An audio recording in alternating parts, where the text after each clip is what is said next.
Boa noite! Nesta semana comemoramos o Dia Mundial do Meio Ambiente, uma data que, apesar do momento difícil, não podemos esquecer. Por isso, hoje, a arquiteta e urbanista Ana Paula Bona fala sobre o descarte correto de resíduos da construção civil e o impacto que esta ação tem em nosso planeta. 40% dos resíduos sólidos gerados no mundo são provenientes da construção civil. E no Brasil, são gerados 100 milhões de toneladas por ano de entulho. É muito entulho.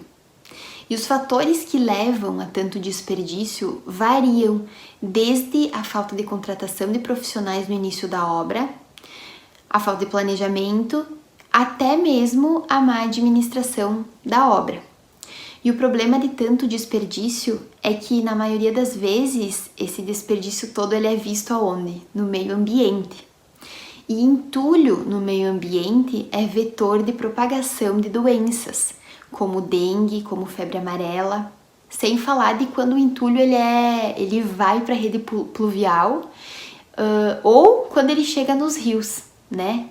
Assim, contribuindo para que as enchentes aconteçam. Então, assim, como uma forma de solucionar esse problema, eu apresento para vocês os 3 R's. Reduzir, reutilizar e reciclar. Reduzir, ou seja, fazer o planejamento dos materiais para que a gente economize dinheiro, né, e evite o desperdício. Reutilizar, dar uma segunda função para aqueles materiais que tiverem essa possibilidade. A gente pode citar madeira, tijolo, pallet. E ainda reciclar. Então, nas cidades em que existirem empresas que fazem reciclagem de materiais de construção civil, a gente leva esses materiais para lá. Mas ainda assim podem sobrar, né, algum tipo de entulho, algum material ali na obra. E o que a gente faz com isso? A gente destina para o lugar correto, fazendo a contratação de teleentulho. Mas aqui vem uma informação muito importante. Na hora que a gente contratar o teleentulho, a gente precisa se certificar de que a empresa ela possui licença para operar e ainda uma área licenciada para dispor esse material. Porque quando a empresa retirar o entulho lá da obra, ela vai fazer uma triagem do material e aí sim depois destinar para o lugar correto. E se a empresa não puder garantir que esse material está indo para o lugar correto, então a chance de que isso volte para o meio ambiente é muito grande. Tá bom? É legal lembrar que entulho não chega sozinho no meio ambiente, né? E a resolução 307 do CONAMA, que é o Conselho Nacional do Meio Ambiente, deixa muito claro que quem produz entulho se responsabiliza por ele. Então é importante que a gente comece a repensar a forma como estamos construindo, como estamos utilizando os materiais, quem estamos contratando, entender que a gente faz parte do todo, a gente tem responsabilidade pelo todo, e então fazer a utilização dos 3 R's como forma de preservar o meio ambiente, de cuidar da nossa cidade, né, do nosso ambiente, e tem que ficar claro, entulho no meio ambiente degrada a paisagem, degrada o meio ambiente, torna-se um gasto público porque no final das contas as prefeituras precisam usar do dinheiro, dos nossos impostos para fazer a retirada desse material que está aí, né, nas ruas da cidade, e também pode sim se tornar um grande problema de saúde pública.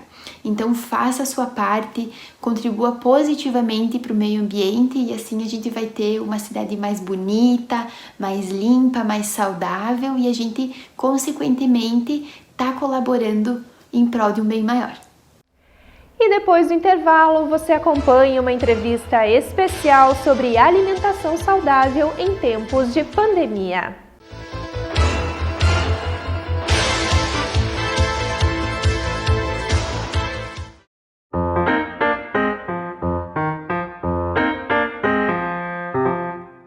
O distanciamento controlado, implementado pelo governo do estado, possui normas específicas para o setor de alimentação, que exige cuidados redobrados na garantia da proteção de trabalhadores e clientes. E é muito importante a gente seguir todas as recomendações, porque a gente tem que cuidar não só da nossa saúde, dos nossos funcionários, mas a gente presta um serviço para a sociedade. Restaurantes, lancherias e padarias podem operar em todas as bandeiras, desde que respeitem as normas específicas para cada uma delas. Na cor amarela, os estabelecimentos devem funcionar com no máximo 75% dos funcionários. Na laranja e vermelha, 50%. E na preta, com 25% dos colaboradores. A disponibilização de equipamentos de proteção individual para os trabalhadores é de responsabilidade do estabelecimento. Os clientes poderão comer dentro de restaurantes que funcionam através dos sistemas à la carte, prato feito e buffet nas bandeiras amarela e laranja, desde que o distanciamento interpessoal de 2 metros seja respeitado. Para garantir a efetividade da norma, o piso dos estabelecimentos deve ser demarcado, evitando aglomerações na hora de se servir e de pagar. O distanciamento entre as mesas também é de 2 metros. Eu acredito que todos nós, tanto o cidadão como uma pessoa física, como o empresariado, independente vamos dizer, de quanto foi abalado dentro desse processo, a gente tem que ter uma consciência que nós estamos dentro de uma pandemia. No caso de estabelecimentos que possuem buffet, regras específicas precisam ser seguidas. A comida deverá ser servida por um funcionário equipado com pelo menos máscara e luvas. Para evitar o contato entre os clientes e o buffet, existem 2 opções. Colocar uma barreira física de vidro de acrílico ou outro material de fácil higienização entre o consumidor e o balcão de exposição dos alimentos, ou demarcar o piso para garantir a distância mínima de 1 metro entre o consumidor e o buffet. Hoje o consumidor ele vai ver a preocupação da empresa em ofertar o seu produto com segurança.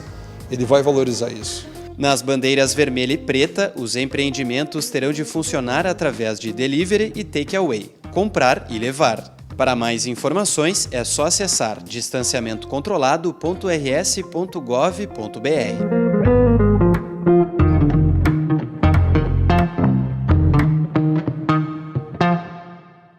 O Ministério da Saúde quer saber como você está. Por isso criou o TeleSUS, para você se consultar sem sair de casa. Você acessa o TeleSUS baixando o aplicativo Coronavírus SUS. Tem também o chat online que você acessa aqui, saude.gov.br/coronavírus. Se preferir o WhatsApp, adicione 61 9938 0031 ou ligue de graça para 136. E não se assuste caso o Disque Saúde entre em contato com você. TeleSUS, consulta sem sair de casa.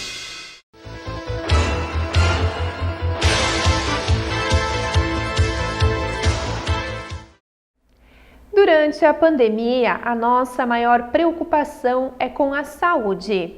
E a alimentação é uma das principais ferramentas de fortalecimento do nosso sistema imunológico.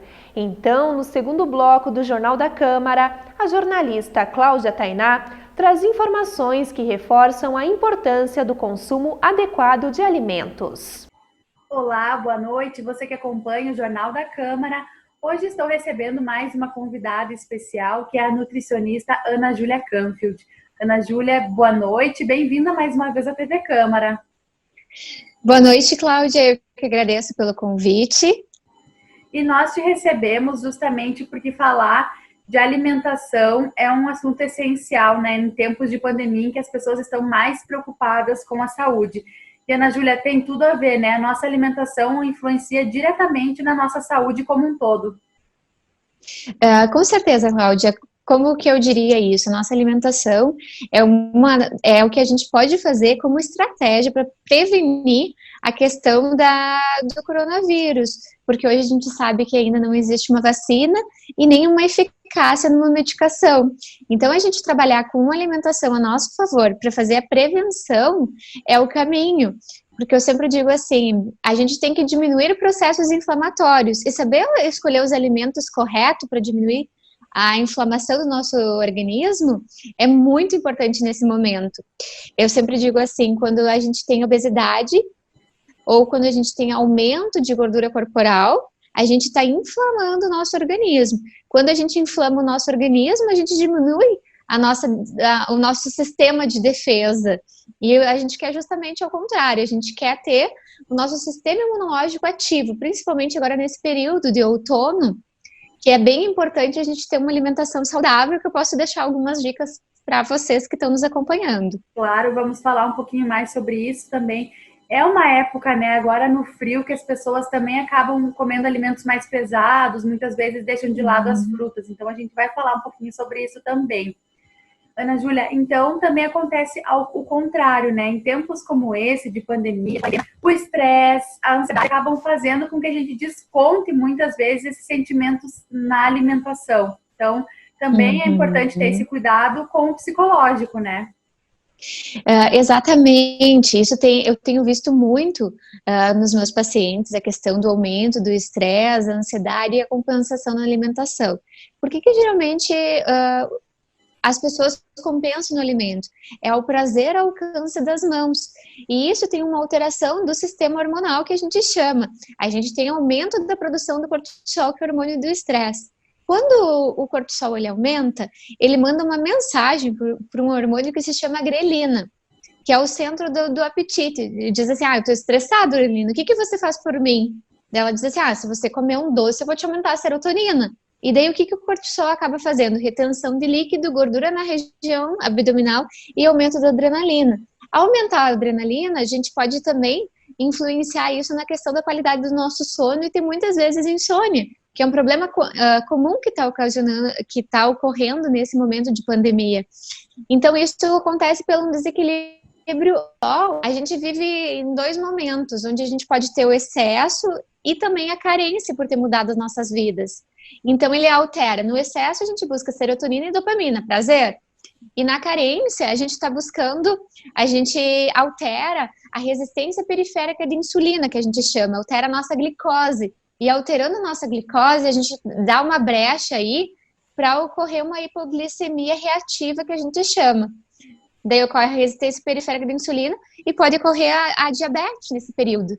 E isso a gente também não quer, porque é um fator de risco para quem acabar contraindo o coronavírus. Então aí, mais uma vez, se demonstra o quanto é importante a alimentação nesse período, para regular essa via hormonal.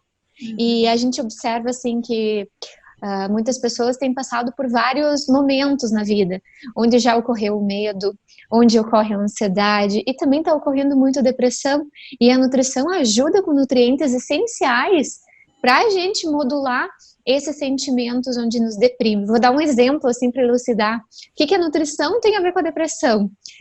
Vou te dar um exemplo do nutriente, a vitamina B12, onde regula o nível do sistema nervoso, ela é absorvida do intestino. Se a gente não tem uma alimentação saudável, a gente alimenta o nosso intestino com bactérias ruins. Quando a gente tem muito consumo de carboidratos refinados, alimentos prontos, tudo que for mais com aditivos químicos, então eu recolonizo meu intestino com bactérias ruins. E daí ela rouba essa absorção da vitamina B12 e me deixa com níveis baixos. E daí altera meu sistema nervoso. Então, a gente corrigindo os níveis de vitamina B12, regulando o intestino, melhora o meu sistema nervoso e também melhora o da depressão. Olha. É um exemplo que eu estou dando dentre vários outros nutrientes que é importante, como a vitamina D, vitamina do sol, que às vezes agora no frio, ou quando em períodos mais chuvosos, a gente acaba não se expondo, né? Ficando mais em casa. Então, é muito importante a gente fazer toda essa modulação. A gente vê na tua fala que tudo está interligado mesmo. Já que tu tocou nessa questão da diabetes, por exemplo, se a gente for pensar, todos os grupos de risco, na verdade, têm alguma coisa a ver com a alimentação. Sejam as pessoas diabéticas, hipertensas, né, as pessoas obesas. Então, a alimentação a alimentação saudável é realmente essencial nesse período para que, se a gente ainda não é de um grupo de risco, né, não chegue nesse setor. Eu daria algumas dicas assim que são simples e muito importante para a gente colocar no nosso dia a dia, que como que teria que ser uma alimentação saudável? A gente tem que ter todos os grupos na nossa alimentação, não fazer restrições, porque quando a gente faz uma restrição, eu forço o meu organismo a fazer uma compensação, e isso vai me desacelerar o meu metabolismo e automaticamente diminuir meu sistema imunológico. Não é o momento de fazer restrição e sim ter equilíbrio. Vou dar um exemplo, a gente tem que ter na nossa alimentação carboidratos de fonte boa. Exemplo, batata, aipim, polenta, buscar pães da maneira de forma integral, ter na nossa alimentação os grãos, que é muito importante, a chia, a linhaça, o grão de bico, eu gosto de trabalhar muito, sempre contemplar o feijão, a lentilha. Sabe aquele clássico da combinação arroz com feijão? É uma combinação excelente, porque contempla todos também a quantidade adequada de proteína. A gente tem que ter um cuidado, que eu acho que é bem importante a gente salientar, no excesso do consumo de carnes vermelhas, porque as carnes vermelhas aumentam o processo inflamatório pela sua acidez. Então, a gente tem que diminuir um pouquinho a ingestão de carne vermelha, garantir pelos grãos a oferta de proteína, e também a gente está trabalhando muito assim, ciclar. Um dia eu posso comer ovos, outro dia frango, outro dia carne vermelha, nunca sempre a mesma proteína. E como a gente vai diminuir um pouquinho a ingestão da carne vermelha, a gente acrescentar muito os verdes escuros e os legumes, que é muito importante, porque isso vai nos dar as vitaminas e os sais minerais para compor e aumentar o nosso sistema imunológico, tá? Isso sim seria uma refeição muito equilibrada, sempre temperar que possível com cúrcuma. Tem vários estudos já apontando que a cúrcuma pode ser usada como tempero ou como suplemento, mas tem que ser avaliado de maneira individual, com base na bioquímica, se fosse utilizar o suplemento, porque ela melhora o processo inflamatório. Então, em indivíduos que possam vir contrair coronavírus, já se observa que a curcumina faz com que tenha uns níveis mais brando do coronavírus, enfim, de quem contraiu, os níveis são de formas mais brandas. Isso já tem várias pesquisas mostrando isso. A mesma coisa como os níveis adequados da vitamina B12, do zinco, da vitamina D. Então, por isso é muito importante olhar para a individualidade e não fazer restrição. Nesse inverno, eu gosto muito também de prescrever um chazinho que se chama chá de anis estrelado. Ele ajuda no combate dos resfriados. Então, tá uma dica aí bem, bem bacana. E também consumir alho, que eu acho que é super importante para o sistema imunológico. Pode ser na forma de tempero. E também um pouquinho de água com limão, seja de manhã ou junto com as refeições. Olha só, e sempre dicas são bem simples, né? Que a gente pode seguir e que faz uma diferença assim muito grande no nosso sistema de defesa. Outra coisa, então, reduzir todos os embutidos da nossa alimentação, não consumir, porque isso também vai fazer com que você recolonize as bactérias ruins, e sempre lembrando que a imunidade é feita pelo intestino. Então, o nosso intestino ele tem que estar regulado. O intestino é um órgão muito importante do processo imunológico. Então, aí ele dá um bom indicativo se está tudo bem ou não. E olha quanta coisa que a nutrição pode modular, né? A questão da hipertensão, na questão do sal e combinação dos alimentos, o controle da diabetes pelos alimentos, fazer várias refeições ao longo do dia pequenas, né? Cuidar, que é muito importante para a gente não consumir mais do que uma fruta ao mesmo tempo. Às vezes as pessoas restringem, a fruta é saudável, então eu vou comer de 3 a 4 frutas, mas daí aumenta muito a glicose e isso é ruim.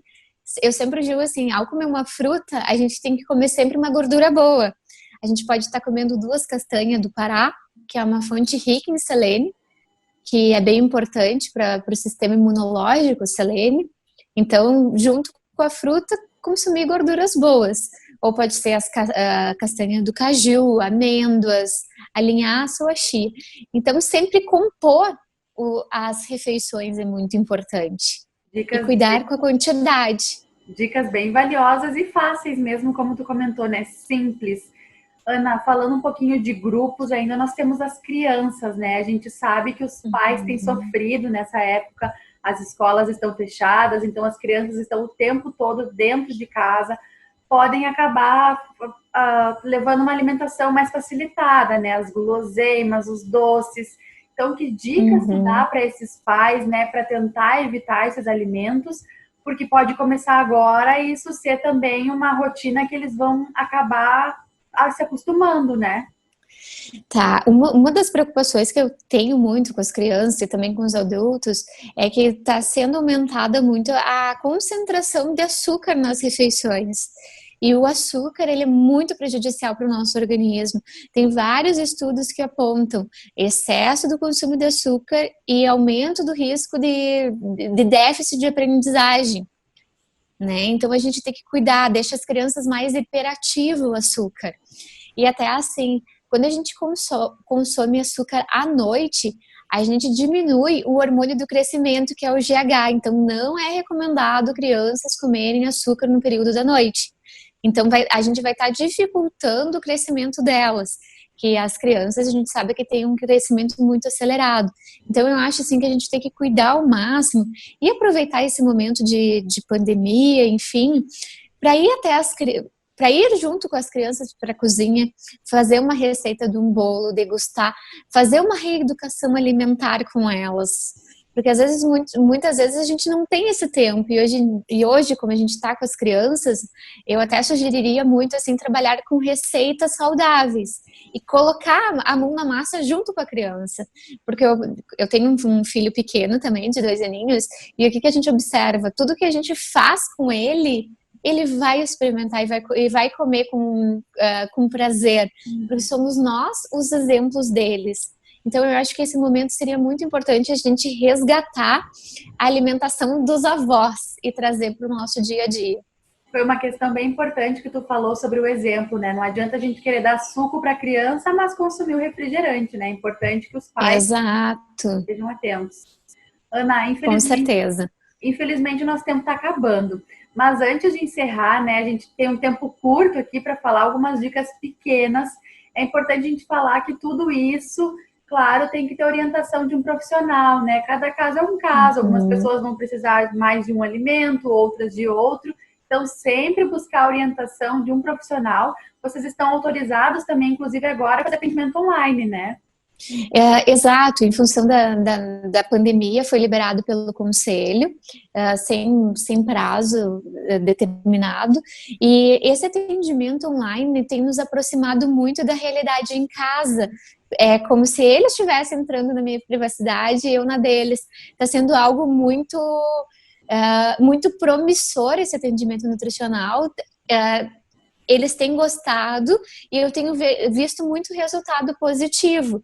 E a gente consegue fazer um bom atendimento nutricional, a gente consegue solicitar os exames e aproximar.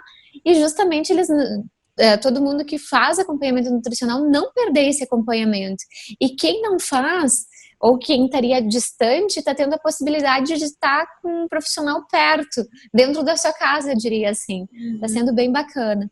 Eu só queria, assim, deixar uma dica, que eu vejo que algumas pessoas ainda não têm esse cuidado em função da pandemia, é o cuidado com a higienização, de tudo que vem de fora ter que ser higienizado, principalmente as frutas e as verduras, com água sanitária. Então, quando vem, a gente precisa fazer uma lavagem em água corrente, para tirar a sujidade e depois deixar de molho durante 10 minutos.